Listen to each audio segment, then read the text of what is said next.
हलधर। राजा विक्रमादित्य बड़ी सावधानी से पीपल के पेड़ के पास पहुंचे। लाश पहले की तरह उल्टी लटकी हुई थी। उन्होंने लाश को पेड़ से नीचे उतारा, उसे अपने कंधों पर रखा और राज की ओर चल दिए। अब वे किसी भी हाल में बेताल को छोड़ना नहीं चाहते थे।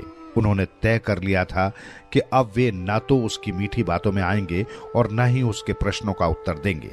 रास्ते में बेताल उन्हें एक नई कहानी सुनाने लगा। एक बार सूर्यनगर में हेमदेव नामक धनी व्यापारी रहता था। उसकी बेटी का नाम लाजवंती था। वो विवाह के योग्य हो चुकी थी। एक दिन हलधर नामक एक युवक हेमदेव के घर आया। वो उसके दोस्त का पुत्र था। कुछ समय पहले ही उसके दोस्त की मौत हो गई थी। हलधर ने बताया कि वो अपने पिता की मौत के बाद व्यापार करने के लिए एक टापू की ओर रवाना हुआ था, लेकिन रास्ते में तूफान आने से सब कुछ नष्ट हो गया। ये सब बताकर हलधर रोने लगा। हेमदेव ने उसकी बात पर यकीन कर लिया और उसने उसे दिलासा दिया कि सब ठीक हो जाएगा, लेकिन हकीकत कुछ और थी। अपने माता पिता की मौत के बाद हलधर में कई गलत आदतें उत्पन्न हो गई थी। वो शराब पीने और जुआ खेलने लगा था। ऐसे में वो अपने पिता का धन, माँ के गहने और जमीन जायदाद आदि सब कुछ हार गया। फिर वो इधर उधर मारा मारा भटकने लगा।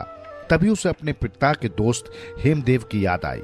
हलधर जानता था कि वो एक धनी आदमी है, इसलिए वो हेमदेव के पास आया और झूठी कहानी बनाकर उन्हें सुना दी। हेमदेव को हलधर की कहानी सुनकर बहुत दुख हुआ।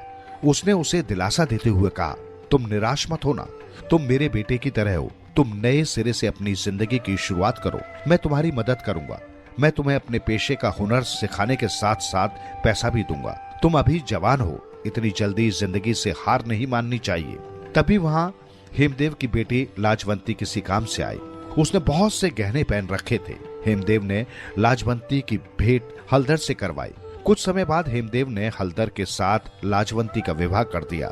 हलधर ने अपनी पत्नी के साथ ससुराल में कुछ दिन बड़े आराम से बिताए। इसके बाद बार बार बेटे की विदाई की बात होने लगी। फिर हलधर और लाजवंती अपने घर के लिए रवाना हो गए। हलधर चिंतित था कि वो अपनी पत्नी को लेकर कहां जाएगा। उसके पास तो कोई घर ही नहीं था। वैसे भी उसे लाजवंती की नहीं, सिर्फ उसके गहनों की जरूरत थी। अतः उसने एक खतरनाक योजना बनाई। जब वे जंगल से गुजर रहे थे तो हलधर ने लाजवंती से कहा कि वो अपने सारे गहने उतार कर दे दे, ताकि कोई लुटेरा उन गहनों को न लूट पाए। लाजवंती को अपने पति की बुरी नीयत का पता नहीं था। उसने अपने सारे गहने उतारकर पति को सौंप दिए। हलधर बोला, आगे चलने से पहले हम लोग थोड़ा आराम कर लेते हैं। मैं पीने के लिए पानी ले आता हूँ। फिर हलधर चला गया। बहुत समय बीत गया, लेकिन वो वापस नहीं आया। लाजवंती को चिंता होने लगी। सूरज ढल रहा था। उसके लिए जंगल में अकेले रहना खतरे से खाली नहीं था। अतः वो चिंतित और उदास होकर अपने पिता के घर वापस चली गई। उसे देखकर हेमदेव बहुत हैरान हुआ। वो चिंता में पड़ गया और उससे पूछा, तुम अकेली क्यों आ गई? हलधर कहाँ है? लाजवंती ने अपने पिता को सच बात बताने के बजाय कहा, डाकुओं ने हमें लूट लिया। वे मेरे पति को भी जबरन साथ ले गए, इसलिए मैं वापस आ गई। हेमदेव ने बेटी को दिलासा दिया और आराम करने को कहा। हलधर की पत्नी नहीं चाहती थी कि उसके पति की बदनामी हो। वो चुपचाप पति के वापस आने की राह देखने लगी। दूसरी तरफ हलधर सारे गहनों और धन के साथ जुआ खेलने चला गया। वहां वो शीघ्र ही सब कुछ हार गया और फिर खाली हाथ हो गया। अब उसके पास कुछ भी नहीं था। उसने सोचा कि उसे अपने ससुराल चले जाना चाहिए और कोई झूठा किस्सा सुना देना चाहिए। जब हलधर हेमदेव के पास पहुंचा तो वो हैरान हो गया। हेमदेव उसे देखते ही खुश होकर बोला, भगवान का शुक्र है कि तुम आ गए। अब सब ठीक हो जाएगा। लाजवंती तुम्हें देखकर खुश हो जाएगी। हेमदेव की बात से हलधर ने यह अंदाजा लगा लिया था कि उसकी पत्नी ने घर में कुछ नहीं बताया है। इस तरह उसे अपने ससुर को मूर्ख बनाने का एक और मौका मिल गया था। हलधर ने अपनी पत्नी लाजवंती को अपनी मीठी बातों के जाल में फंसा लिया। उसने उसे यकीन दिलाया कि वास्तव में उसके सारे गहने डाकू छीन ले गए। कुछ दिन इसी तरह बीत गए। इस बार हलधर ज्यादा धन हथियाना चाहता था। वहां रहकर ऐसा नहीं हो सकता था। एक दिन हलधर ने हेमदेव से कहा, पिताजी, यहाँ मेरे लिए कोई काम नहीं है। मैं अपने घर जाकर कोई नया काम करना चाहता हूँ। लाजवंती भी मेरे साथ जाएगी। ये सुनकर हेमदेव को बहुत अच्छा लगा कि उनका दामाद अपने पैरों पर खड़ा होना चाहता है। हेमदेव की पत्नी ने लाजवंती के लिए दोबारा बहुत से गहने तैयार करवा दिए। उन्होंने फिर बेटी की विदाई की तैयारी कर ली। इस बार पिछली बार से भी ज्यादा सामान था। हेमदेव ने हल्दर को सोने के सिक्कों की थैली और बेटी को बहुत से गहने देकर विदा किया। जब वे जंगल से गुजर रहे थे तो इस बार हल्दर ने लाजवंती की हत्या कर दी।